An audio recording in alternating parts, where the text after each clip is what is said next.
Romanos capítulo 3, dos versos 21 a 26.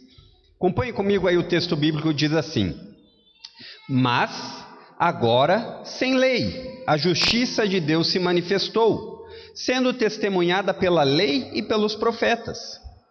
É a justiça de Deus mediante a fé em Jesus Cristo, para todos e sobre todos os que creem, porque não há distinção, pois todos pecaram e carecem da glória de Deus, sendo justificados gratuitamente por sua graça, mediante a redenção que há em Cristo Jesus, a quem Deus apresentou como propiciação no seu sangue, mediante a fé.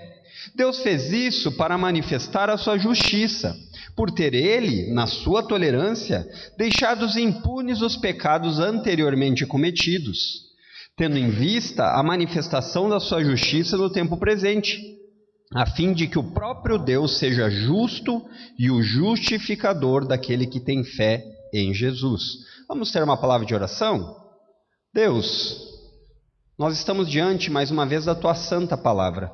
E nós te pedimos que o Senhor nos conduza e nos ajude, nos trazendo clareza naquilo que nós vamos aprender, e que o nosso coração seja alcançado, submetido e principalmente submisso à tua palavra. Que o Senhor seja sempre o motivo do nosso encontro e que o Senhor Jesus seja sempre o único caminho entre nós. É o que nós te pedimos em nome de Jesus.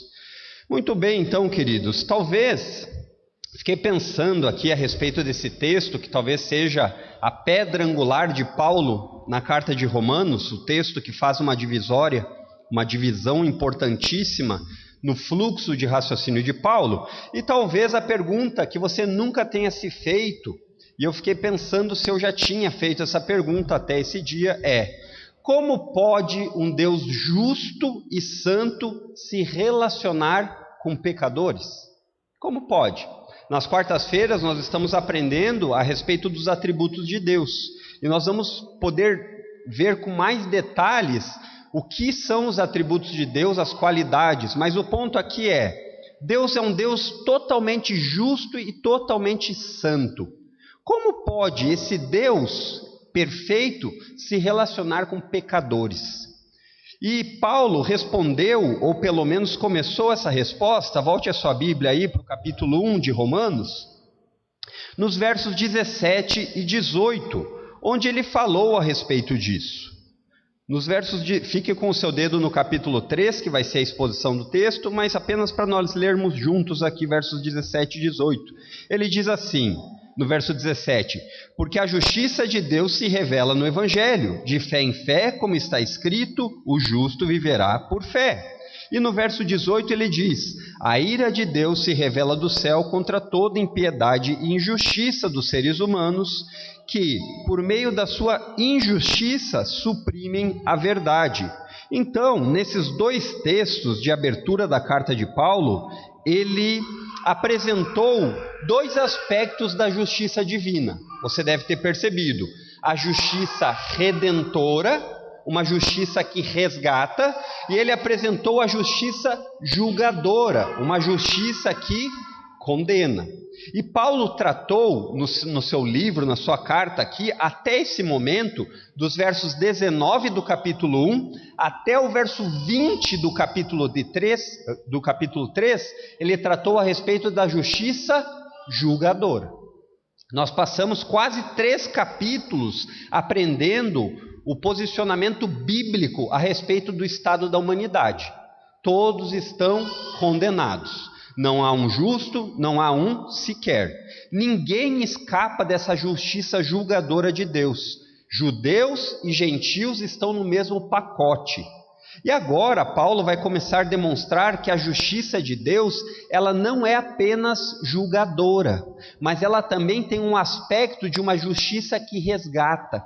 E é isso que Paulo vai mostrar. Ele vai mostrar que a justiça de Deus resgatadora, redentora, se manifestou em Jesus. E ela está disponível da mesma forma que a justiça julgadora condena todos, gentios e judeus. A justiça resgatadora está disponível a todos, gentios e judeus.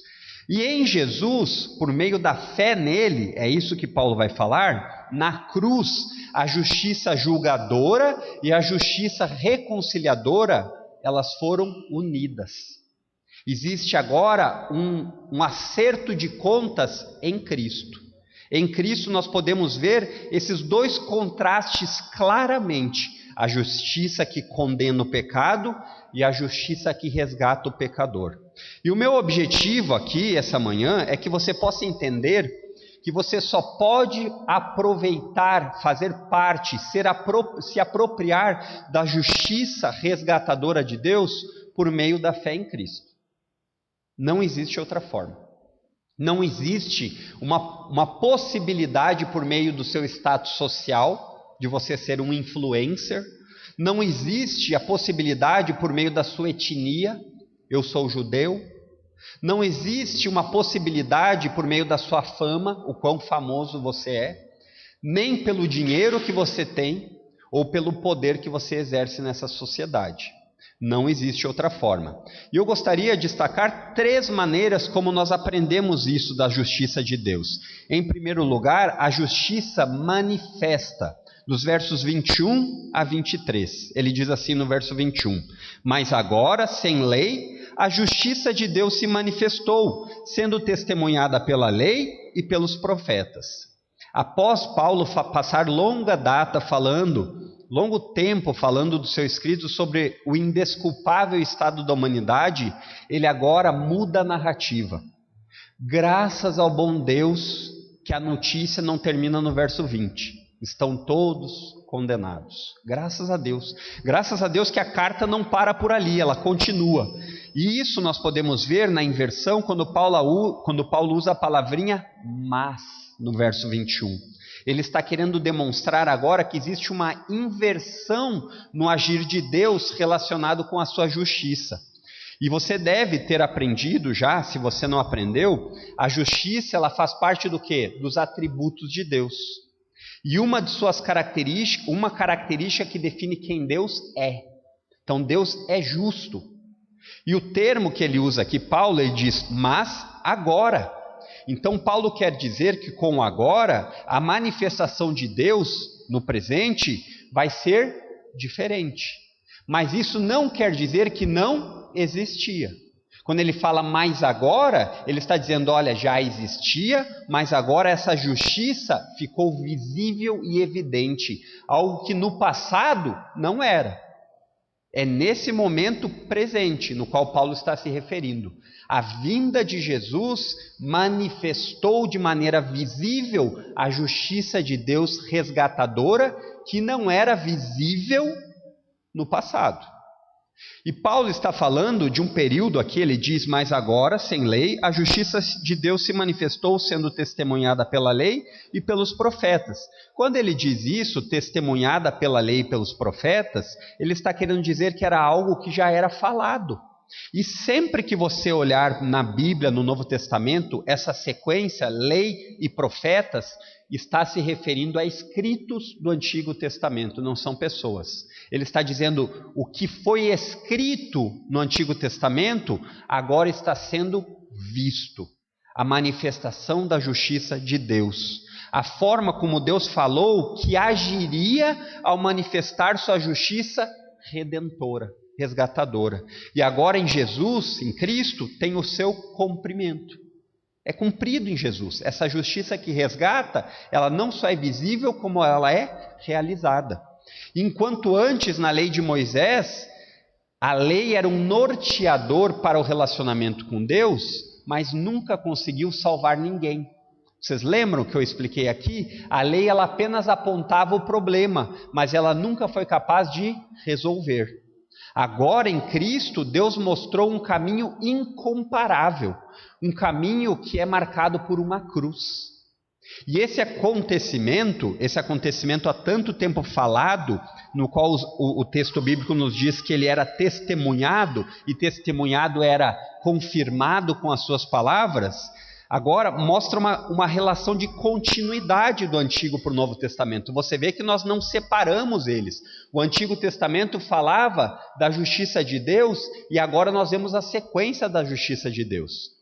E ao entender quando ele fala que sem lei, ele quer dizer que a justiça de Deus não é subordinada à obediência à lei para tornar alguém justo. Ou seja, obedecer à lei não torna ninguém justo. Isso é impossível, porque a lei nunca conseguiu justificar ninguém. Pelo contrário, a lei sempre demonstrou o quanto nós somos pecadores. A lei sempre apontou o seu problema, mas ela nunca conseguiu resolver. E a demonstração de justiça, na qual Paulo começa a falar agora, é uma demonstração de justiça em carne e osso. Algo que os profetas desejavam ver, segundo fala o apóstolo Pedro em sua primeira carta. Eles falavam dessa justiça resgatadora, mas eles não presenciaram com os próprios olhos. Todos eles, tanto Moisés quanto os profetas. E eu enfatizar isso aqui, Paulo, ele está querendo dar agora a perspectiva dessa música, dessa melodia tão encantadora, chamada de graça resgatadora de Deus. Quando você começa a entender esse processo e como ele acontece, você vai ficar encantado. Você vai ficar agradecido. Você não vai mais ser o mesmo. Se você, quando escuta a respeito dessa graça resgatadora, nunca teve nenhuma reação, talvez seja porque você nunca de fato foi alcançado por ela. E o que eu gostaria que você entendesse aqui agora, a partir de agora, é que Paulo ele está explicando toda esta narrativa em termos forenses. O que são termos forenses? É a explicação de um processo judicial, onde o juiz precisa condenar o culpado e o culpado precisa ser condenado pelo seu crime. Essa ideia de forense é onde o juiz vai demonstrar a sua justiça e a sua condenação pelo crime cometido. E para a Bíblia, o crime cometido é chamado de pecado. E agora, na justiça que foi revelada, segundo o texto aqui nos conta, toda a humanidade está cúmplice deste crime. Não existe nenhum que possa dizer, eu não participei. Todos. O que nos leva ao verso 22, que diz assim: justiça de Deus, mediante a fé em Jesus Cristo, para todos e sobre todos os que creem. Verso 23, pois todos pecaram e carecem da glória de Deus. Você percebe no verso 22 que Paulo vai falar da justiça de Deus e como essa justiça de Deus é desfrutada. Ele diz justiça de Deus mediante a obediência da lei. Não é isso. Justiça de Deus mediante sua família. Justiça de Deus mediante o seu dinheiro. Não. Ele diz a maneira como a justiça de Deus é apropriada. E ele passa esse próximo passo da explicação, dizendo aqui, demonstrando que existe um tipo de justiça que está relacionado ao ato do juiz declarar o condenado justo. É uma declaração, uma justificação no tribunal de Deus, onde o culpado passa a ser visto pelo juiz como alguém que não é mais condenado. Ele é declarado pelo juiz justo.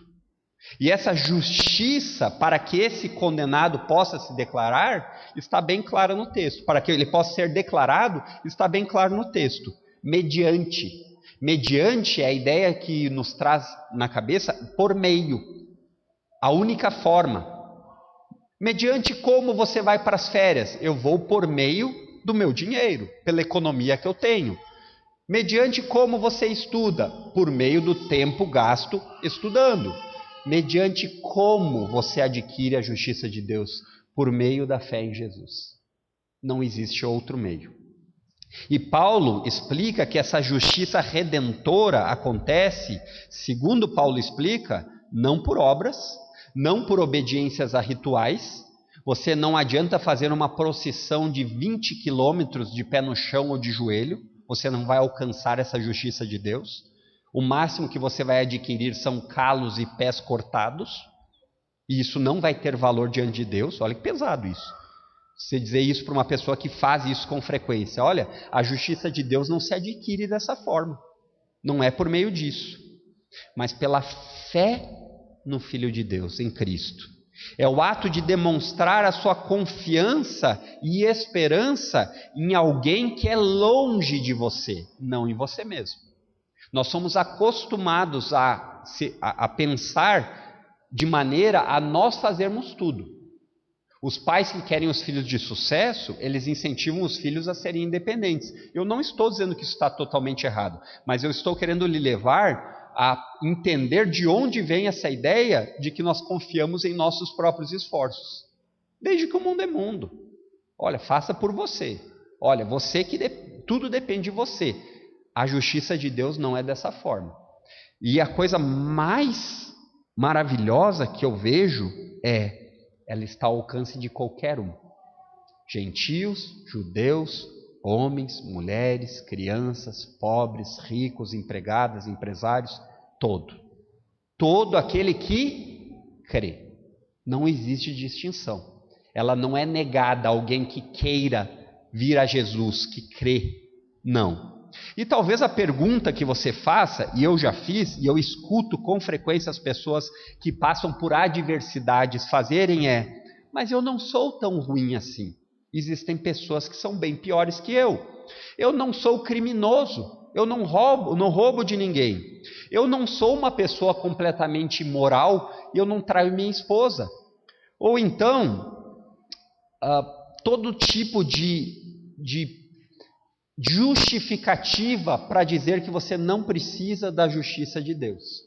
E parece que o apóstolo Paulo, como se já não tivesse dito bastante até o capítulo 3 que você é condenado, ele dá de novo um refresco na memória do pecador no verso 23. Ele diz assim, olha, o verso 23 diz o seguinte, o 22, parte final, não há distinção, pois todos pecarem e carecem da glória de Deus. E é importante explicar rapidamente aqui esse termo que Paulo usa no verso 23, embora não seja o foco de Paulo, Paulo está falando na justiça redentora, mas ele deixa claro por quê? Para que não tenha ninguém que diga assim, olha, eu não sou assim tão ruim. No tribunal de Deus você não tem desculpa. No tribunal de Deus os seus melhores atos são nada. Porque a comparação não é no nível horizontal, de você com o seu vizinho. É no nível vertical, de você com um Deus santo e justo. Talvez quando você pensa assim, você comece a entender, é verdade. Eu não tenho como dizer, porque eu já menti. Eu não tenho como dizer, porque eu já desejei algo que não era meu. Eu não tenho como dizer, porque eu já tive outros deuses, além do Deus único e verdadeiro. Então, realmente, eu estou condenado. Quando Paulo fala aqui, ele diz, pois todos pecaram e carecem da glória de Deus. Essa cláusula, todos pecaram, ela está encarando o pecado de cada ser humano, de todo e qualquer ser humano, como um fato histórico que começou lá no passado. A maneira como Paulo utiliza aqui essa palavrinha, esse verbo, pecaram, ele usa no original um termo chamado aoristo, no grego, que ele define um ato no passado único, que aconteceu de uma vez. E a gente, quando olha para a história bíblica e pensa de um ato no passado único, que trouxe toda essa miséria, logo a gente tem certeza do que Paulo está falando. Paulo está falando, sem dúvida, a queda de Adão e Eva, ou melhor, de Adão, lá de Gênesis 3, onde pela desobediência de um, todos receberam o castigo. Por causa da desobediência e do pecado de Adão, toda a humanidade sofreu o impacto do pecado. Ninguém está livre. Não importa a nacionalidade. Em Adão não existe nem raça, nem etnia, somente a raça humana. Todos. E como representantes da raça humana, nossos primeiros pais, eles transmitiram esse fardo, essa herança dolorosa e terrível do pecado a todos depois deles. Então aqui em 3:23 nós temos a declaração universal da depravação da humanidade. E é importante que você entenda esse conceito para que você sempre tenha clareza de que não existe ninguém inocente. Quando você entende que não existe ninguém inocente, que não seja merecedor de condenação, os questionamentos caem por terra. Porque não importa o quão bom você seja diante dos seus próprios olhos, diante dos olhos de Deus, você é merecedor de condenação. Não é bonito de ver isso, não é gostoso de eu estar aqui falando para vocês, mas é a realidade bíblica que explica as coisas. Então, seja qual for a ocasião, diante de Deus, todos estão em um estado de culpa e condenação. Então, diante de Deus, se Deus não salvasse nenhum, Ele continuaria justo e santo. Então, graças a Deus que Deus salva. Graças a Deus que Deus dá uma oportunidade de salvação para todo que crê. A culpa não está em Deus, a culpa sempre está no ser humano. É Ele. E aí o segundo termo que ele usa aqui, que ele diz, pois todos pecaram e carecem da glória de Deus. A palavrinha carecem, em outras traduções, ela diz estão destituídos, estão sem, eles não têm mais. E isso está descrito no verbo grego, no presente gnômico. Não é uma brincadeira, é a conjugação do verbo. E o que quer dizer isso? É uma forma de expressar algo que está constantemente acontecendo. Algo que começou logo depois da primeira cláusula, pois todos pecaram, e a partir disso, todos continuamente continuam sem a glória de Deus. É um ato que se refere à humanidade de maneira presente, começou no passado, no presente e perdurará no futuro. Esse é o ponto. Essa graça redentora, ela é necessária por tudo isso. Não existe de desculpa, sem distinção. E quando você pensa nisso, talvez o que vem à sua mente é o que quer dizer carecer da glória de Deus? Várias coisas se encaixam nesse contexto, mas você precisa primeiramente sempre lembrar o seguinte: o homem e a mulher foram feitos para a glória de Deus e para ter um relacionamento com Ele e gozar, desfrutar desse relacionamento para sempre. Uma vez que eles pecaram, esse relacionamento foi quebrado e aquilo para o qual eles foram criados não é mais possível. Então, a partir do pecado no mundo, a criatura não reflete mais a glória do Criador como deveria.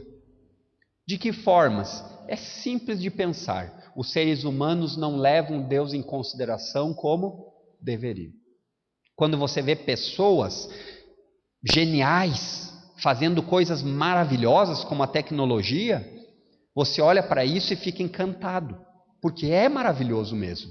Mas você vê que ainda assim eles continuam não levando Deus em consideração.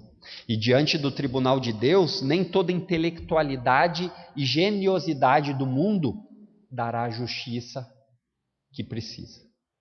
Esse é o ponto. Desde Adão o pecado foi passado e a injustiça foi herdada. Sabe aquela herança que quando você é filho de um pai rico, você diz assim, quando meu pai morrer eu vou ganhar essa herança. Pois no caso de Adão, a única coisa que você ganhou de herança foi o pecado. Diante de Deus, todos são culpados e alienados. Ou não fazem aquilo para o qual foram criados.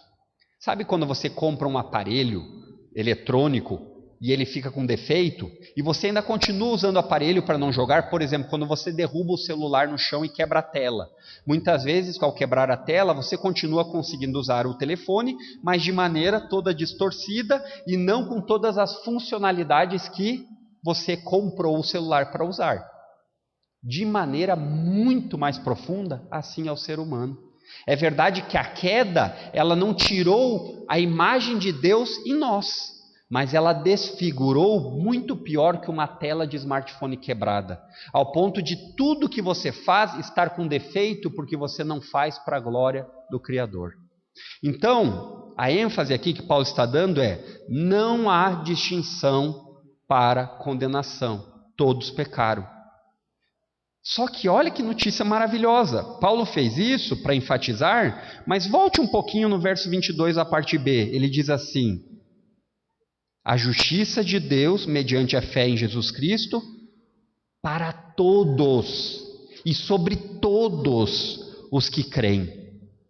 Assim como não há distinção para ser condenado, não há distinção para aproveitar dessa justiça, apenas crer. Em Cristo, a justiça de Deus ela é experimentada de uma forma única, que cobre tanto um aspecto de quantidade quanto de qualidade. Não existe nada que não possa ser abrangido.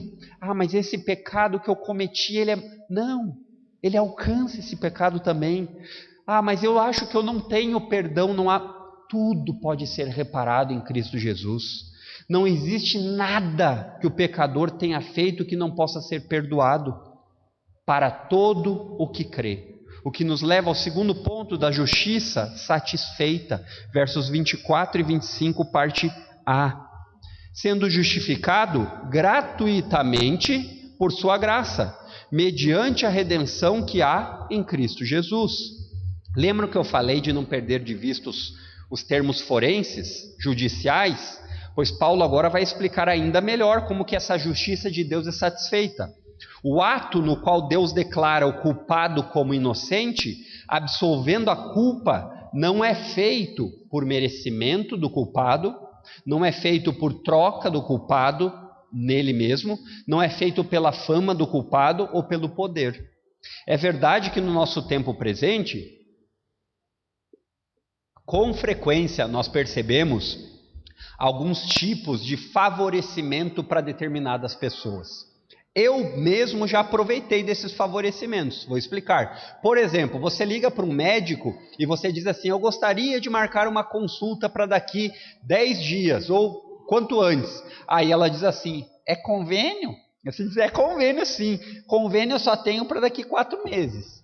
Aí você diz assim: mas eu conheço o doutor fulano. Ah, você conhece? E aí quando você conhece ele, ela acaba ajeitando a agenda para você passar na frente. Na justiça de Deus, o juiz não tem esse tipo de favorecimento. Não importa o quão influente você seja, não importa o quão assiduamente religioso você seja, não importa. Essa justiça é mediante Cristo Jesus, nenhum outro. E esse ato que acontece como fruto da graça de Deus, note, justificado gratuitamente por sua graça. Ele acontece como um fruto da graça de Deus, do favor de Deus. E acontece única e exclusivamente por meio do pagamento feito pelo Filho. O único modo é esse, de você se apropriar dessa justiça. E o termo aqui que Paulo usa, que ele diz mediante a redenção, redenção é uma palavra comumente usada na Bíblia para descrever uma relação de senhor com escravo. Então, para um escravo, na época da Bíblia, a escravidão era muito comum. Um escravo, para ser liberto, ele precisava ser redimido. Ele precisava ser comprado. Senão, ele ficava escravo para o resto da vida. E Paulo, ao utilizar isso, ele está usando exatamente essa ideia. Esse ato de que em Jesus nós somos resgatados da escravidão, é o que Paulo quer deixar claro. Somente em Jesus Cristo você pode se tornar livre. Do quê? Do pecado. Somente em Jesus Cristo você consegue ser liberto de uma escravidão que dia a dia lhe deixa mais distante de Deus. E isso não pode ser feito por meio da descendência. Eu sou crente, eu falo aqui com todas as palavras, e isso eu não estou dizendo isso para vocês me olharem como uma pessoa especial. Estou dizendo que eu deposito minha fé em Jesus como o único e suficiente Salvador. Mas essa fé que eu tenho, ela não pode ser usada pelas minhas filhas.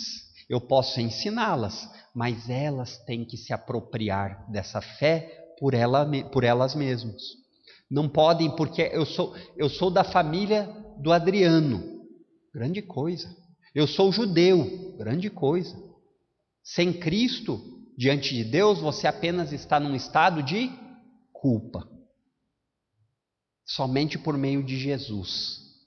E por aquilo que Ele realizou na cruz.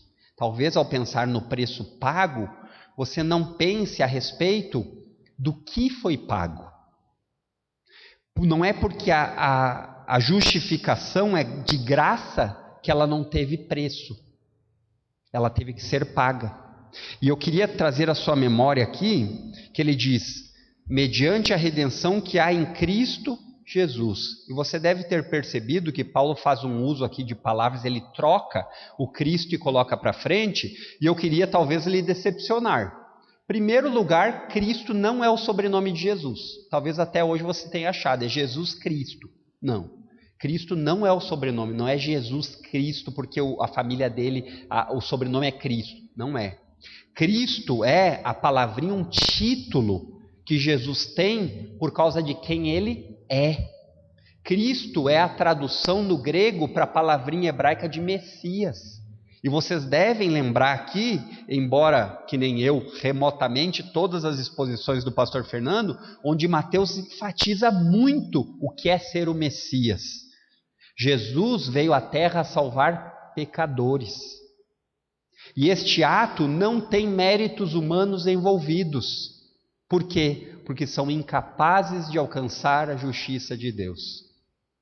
Esse ato de Jesus, ele está firmado apenas na graça imerecida de Deus por pecadores que confiam no Cristo de Deus.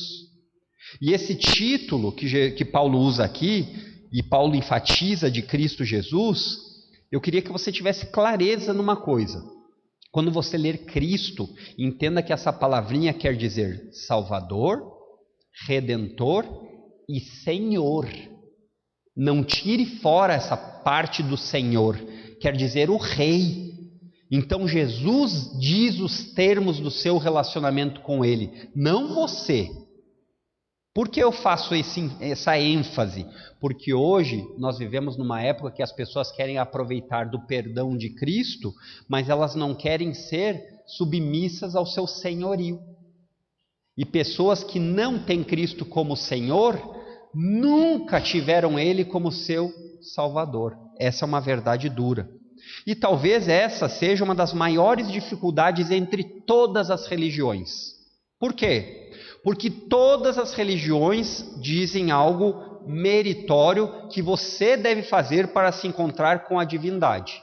Para que seu relacionamento com a divindade seja feito, para que você tenha com ele, alguma coisa precisa ser feita por você. Sempre. Como que você faz para alcançar a Deus? Olha, você tem que caminhar 20 quilômetros. Como você faz para encontrar a Deus? Olha, você tem que fazer assim. Você vai enxergar todas as religiões dessa mesma forma. Elas sempre oferecem um meio de encontrar a Deus por meio das suas obras. Enquanto no cristianismo é o contrário. Ela diz algo que o Deus Altíssimo fez para que você tivesse acesso a Ele. E a única coisa que você precisa fazer é crer. Entender e depositar sua confiança nisso. Tudo que se refere à salvação, nessas linhas que nós estamos lendo, deixam claro que a salvação é vinda de Deus. Ele tomou a iniciativa, Ele enviou o seu Filho, Ele o declara justo. É Deus. Tudo isso sem merecimento seu ou meu. E possivelmente essa é uma das maiores objeções dos seres humanos. Porque isso faz reconhecer o quê? Sua incapacidade, o seu tamanho minúsculo. Pessoas que sempre pensaram mais de si mesmo do que realmente Deus acha. E ainda pior que você precisa crer em outro para lhe salvar. Isso ofende o orgulho. E é importante que você saiba que o reconhecimento e o crer são dois lados da mesma moeda. Não é mérito. É apenas você saber que você não tem nada para oferecer. E antes que você pense nisso, é importante você saber o seguinte: essa fé que está sendo falada, ela está baseada em informações. Você percebeu? Paulo está descrevendo como você adquire essa justiça de Deus. Ele não está enfatizando aqui para você ser emocional ao extremo. Olha, se você vier ao culto e aí ao escutar a música, você chora desesperado e você foi tomado de um calor por dentro. A emoção não vai lhe salvar. Agora, se essa emoção for vinculada à notícia da justiça que você recebeu, seja muito bem-vinda, emoção. porque nós somos seres emotivos. Mas o que eu estou falando é, não coloque a fé em Cristo com outras expectativas. Olha, enquanto eu não sentir esse calor por dentro, você entendeu o que é a justificação diante de Deus? Entendi. Talvez esse calor nunca venha. Porque o importante é você entender a notícia e crer de todo o seu coração. E aqui uma ilustração talvez ajude para pensar. Irmãos, de maneira geral, nós nos relacionamos com pessoas que não são tão ruins como elas poderiam, não é verdade? Você não tem provavelmente um amigo que seja traficante de drogas. Talvez você não tenha. Você não tem um amigo que é declaradamente um ladrão de bancos. Você não tem declaradamente uma pessoa que prostitui o seu corpo para ganhar dinheiro. E talvez esse seja o problema. Nós acabamos, mesmo que inconscientemente, colocando alguns níveis de moralidade em nós para que Deus nos aceite. Mas o que Paulo está dizendo é que isso não é suficiente. Não importa se o ladrão que está lá no fundo do poço e você que está no topo do pico do Everest, nenhum de vocês é capaz de tocar as estrelas. Vocês estão muito distantes. E é assim a perspectiva que você deve ter de Deus. Ele é muito distante de você, para que você possa, por seus próprios méritos, chegar até Ele. É assim que acontece, somente por meio de Cristo. O que nos leva a partir do 25a, que ele diz: a quem Deus apresentou como propiciação no seu sangue, mediante a fé. Você deve perceber que para Paulo, falar mediante a fé é quase que automático, né? Porque para Paulo, a sua teologia está firmada na fé em Cristo. E Paulo demonstra agora o meio pelo qual Deus faz a justificação, declarar alguém justo. Jesus foi enviado no lugar. E ele diz ali no verso 25, ele acaba dizendo no verso 25, a parte a quem Deus apresentou, quem que apresentou? Deus. Não foi obra dos seres humanos. Foi o próprio Deus que apresentou o seu Filho. Aí ele diz, como propiciação. E a ideia dessa palavrinha, ela é importantíssima, porque essa palavra, ela tem um conceito de tornar algo aceitável. Jesus satisfez a justiça de Deus que precisava ser satisfeita, porque senão ele não seria justo. Ou seja, para que a justiça de Deus fosse satisfeita, era necessário que a culpa pela injustiça, pecado, fosse cobrada.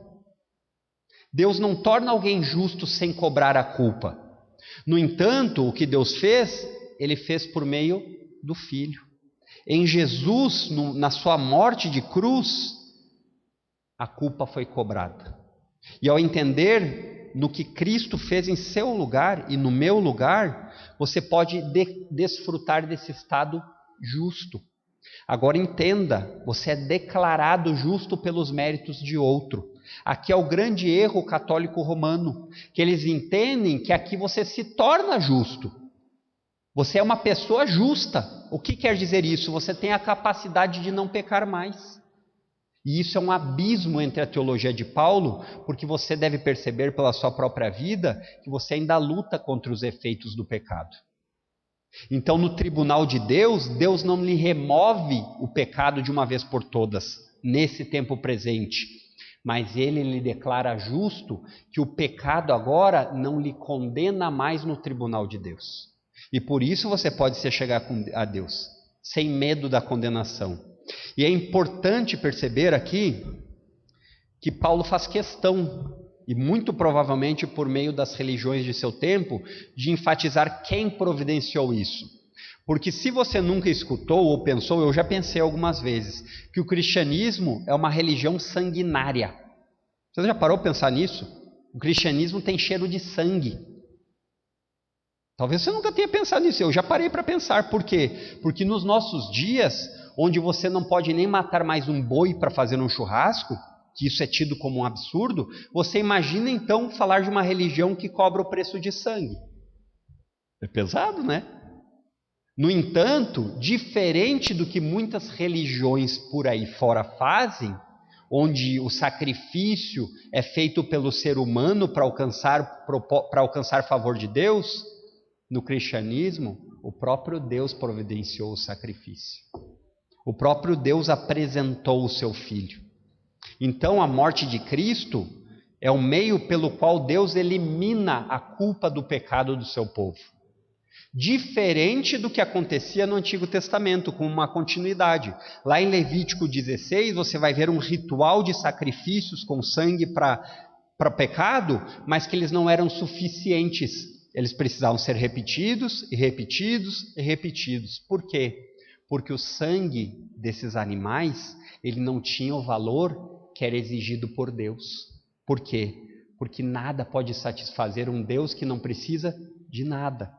Como satisfazemos essa questão então? O próprio Filho, de valor eterno, precisa pagar um preço eterno. Olha no tribunal de Deus o peso dessa transação. Quando eu falo essa transação, eu só quero trazer à sua memória a ideia que houve uma substituição aqui.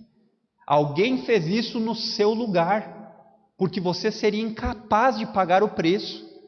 E esse alguém que fez isso no seu lugar foi o Filho de Deus, o único que é digno de receber toda a honra, toda a glória e todo o poder.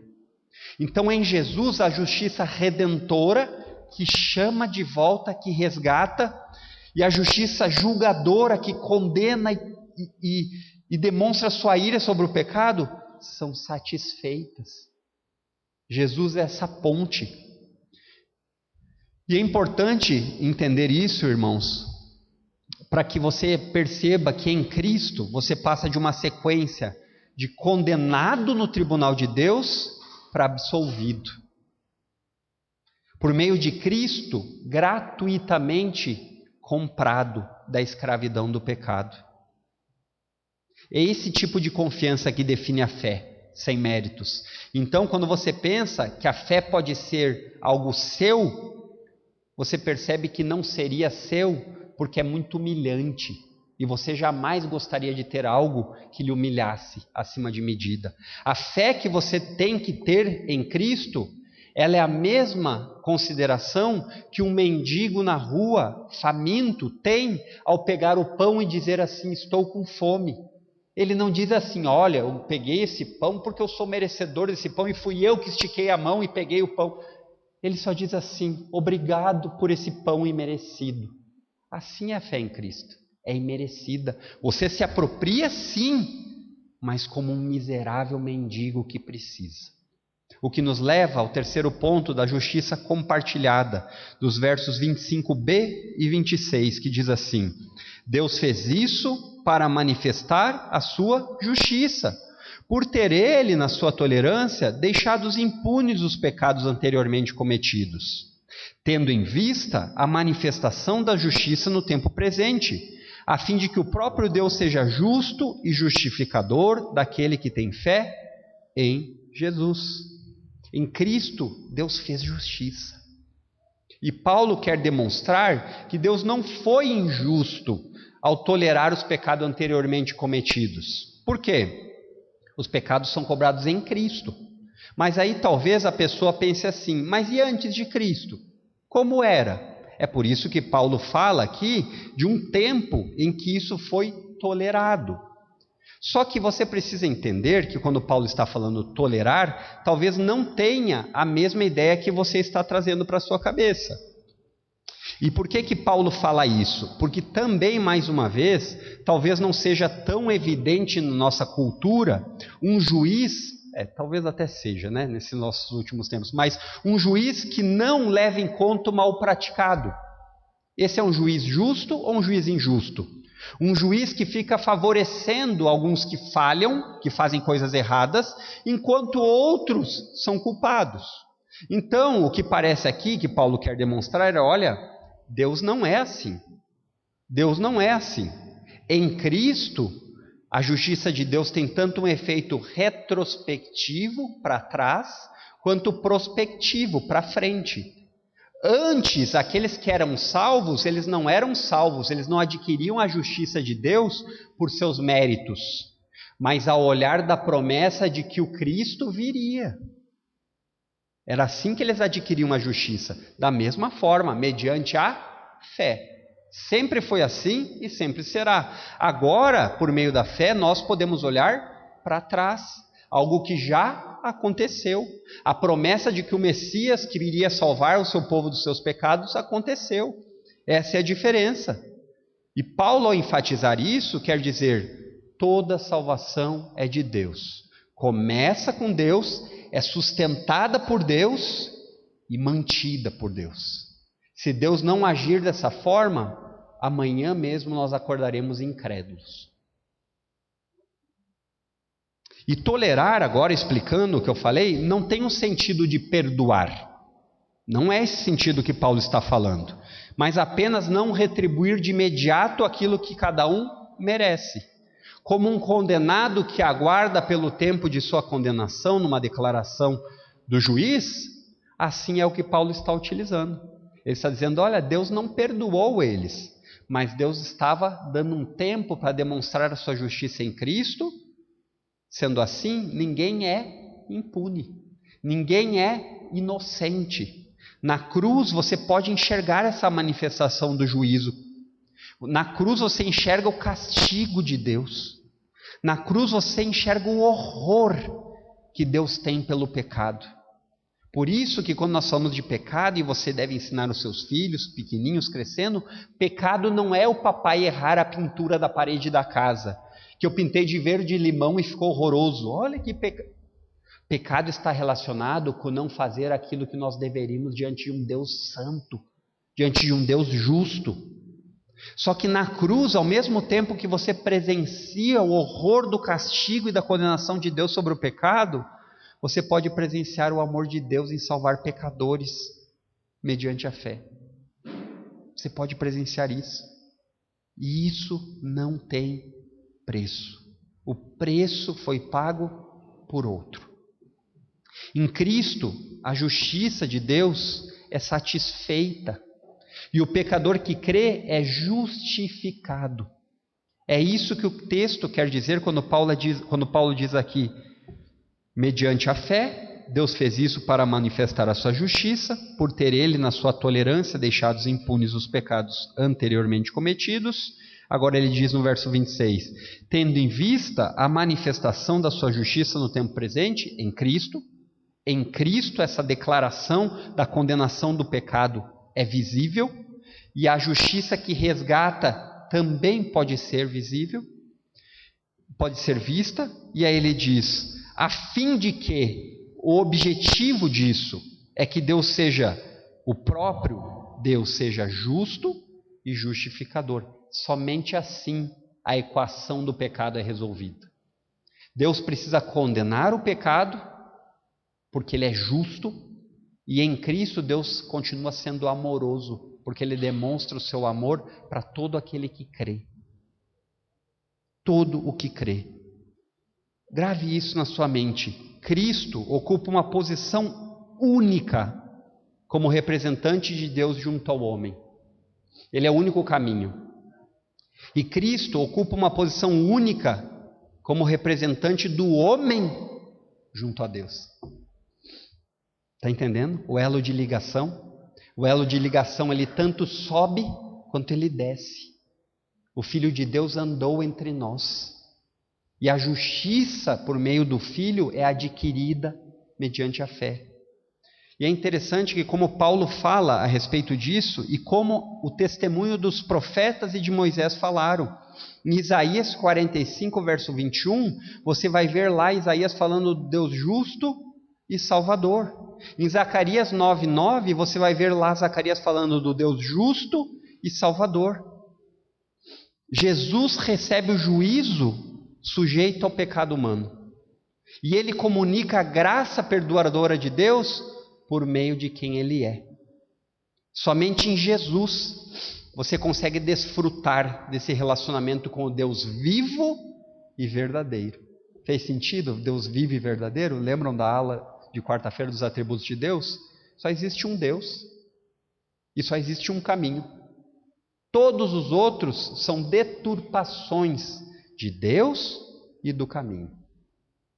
E pessoas que andam num caminho que acham correto, sem Jesus, estão caminhando em trevas. Não importa o quão sinceros eles sejam. Todos que creem em Jesus, existe resgate, salvação, perdão e adoção. Resgate, perdão, relacionamento e adoção, filhos. Parou para pensar nisso? O que é um relacionamento com Deus? Resgate, perdão, relacionamento e adoção. Isso é muito profundo para nós tratarmos simplesmente repetindo as palavras. Esse termo do que representa estar unido a Jesus tem que inundar a sua mente e descer ao seu coração. E irmãos, toda a humanidade está num dos dois lados. Na justiça resgatadora de Deus em Cristo e ao benefício de ter um relacionamento correto com o Pai, ou então na justiça julgadora de Deus, onde a única face de Deus que eles verão é do juízo justo sobre o pecado. Agora eu fico pensando nos benefícios que eu tenho por estar ligado a Cristo. Você talvez fique chocado, mas nem todos são filhos de Deus, como a velha máxima do ditado. Eu também sou filho de Deus. Para a Bíblia, não. Todos são criaturas. Mas filhos de Deus, que você pode chamar a Deus como Pai, falar assim, Abba, Pai, Paizinho, está doendo, está difícil. E saber que Ele lhe escuta, confiar que não importa o quão sofrimento você esteja, por mais que Deus possa estar em silêncio por um instante, Ele está lhe ouvindo, só pode ser desfrutado em Cristo. Por estar em Cristo, você passou da morte para a vida. Morte eterna por uma vida eterna. Começa agora, mas dura toda a eternidade. E se você é parecido comigo, só mais 25 minutos, irmãos, estou chegando lá. Se você é parecido comigo, você cada dia perde o vislumbre dessa eternidade. E cada dia você precisa olhar no espelho e dizer assim, existe uma vida eterna. E eu devo viver essa vida no presente com os olhos do que há por vir, não desvalorizando a vida presente, mas não me prendendo a ela e morrendo por ela. Vivendo para a glória de Deus, no presente e por toda a eternidade.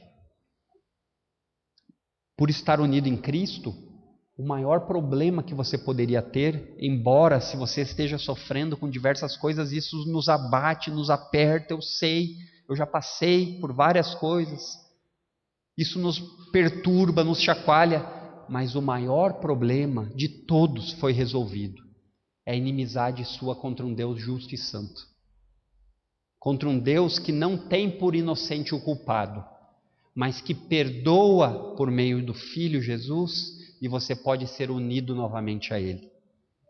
O meu medo e o meu receio é que a maioria da humanidade não vai para o céu por causa de 40 centímetros.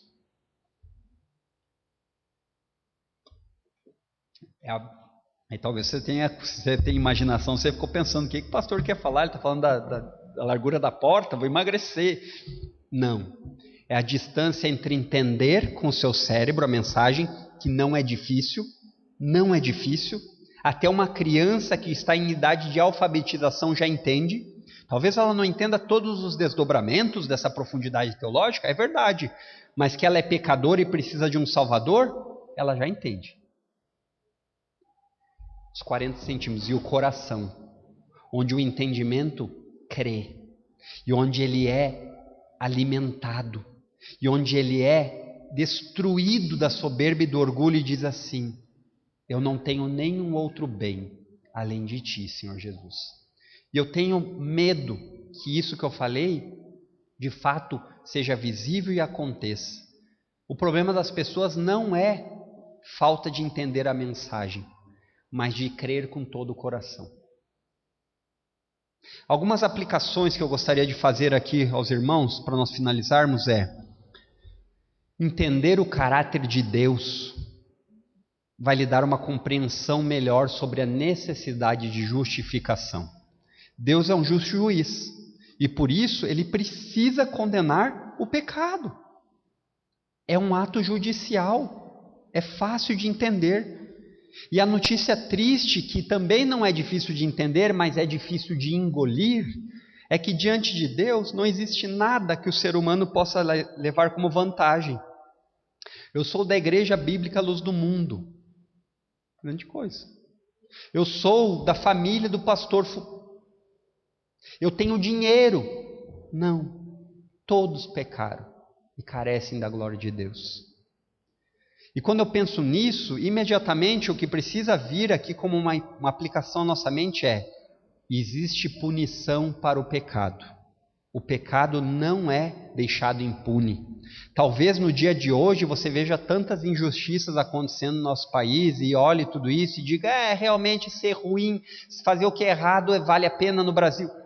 Para Deus o relógio está tic-tac, tic. Calma, o julgamento é do Senhor e Ele virá no tempo dele.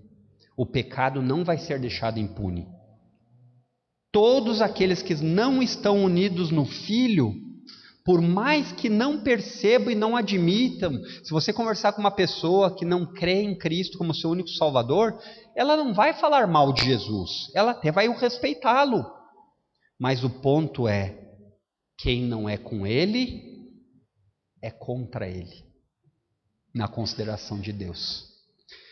Porém, como o próprio Paulo fez, aqui nesse trecho da carta, eu também não gostaria de deixar vocês apenas com a parte pesada e dura, aquela parte que nos apavora, mas graças a Deus que existe esperança. Não importa o quão fundo você tenha se atolado no pecado, se você se arrepender e crer em Cristo, você está perdoado. Isso é maravilhoso. Isso é maravilhoso e isso não tem comparação humana, porque nós humanos não conseguimos alcançar esse tipo de perdão. Por isso que o cristianismo se diferencia das religiões. Você não tem que fazer algo para ser salvo, mas você tem que crer naquilo que Jesus fez para que você fosse salvo. E o mais importante, ou tão importante quanto é, o que salva não é o tamanho da fé. Não importa se uma pessoa que não crê em Cristo, ela tem tamanha fé que ela é capaz de morrer por aquilo. Mas é melhor que você, mesmo com uma pequena fé, creia na pessoa certa, em Jesus. A fé para ser salvadora, a justiça de Deus para ser aproveitada, adquirida, ela precisa ser depositada no lugar certo. E esse único lugar é em Jesus, o Filho de Deus. Em Jesus, em primeiro lugar, a justiça de Deus é manifesta. Em Jesus, em segundo lugar, a justiça de Deus é satisfeita. E em Jesus, em terceiro lugar, a justiça de Deus é compartilhada. Vamos orar? Pai Santo e bendito, obrigado.